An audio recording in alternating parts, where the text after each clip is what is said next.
Good day mga kanegosyo, ako nga pala si Jepoy, isang negosyante. Isa rin akong DJ. Ito nga pala yung negosyo kong bilyaran mga kanegosyo. Aircon na rin yan. Ang ginagawa ko dyan, hindi lang bilyaran yung pinapaupahan ko dyan. Yung buong space niyan mga kanegosyo.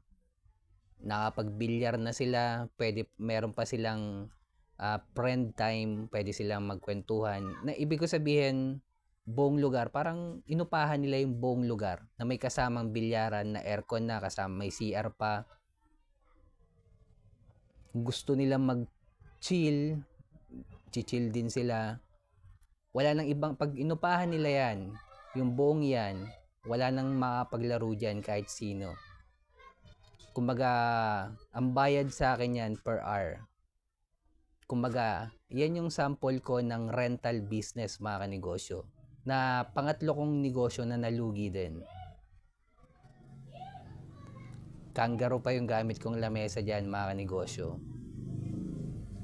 At naitayo ko yan malapit sa De La Salle, Dasma.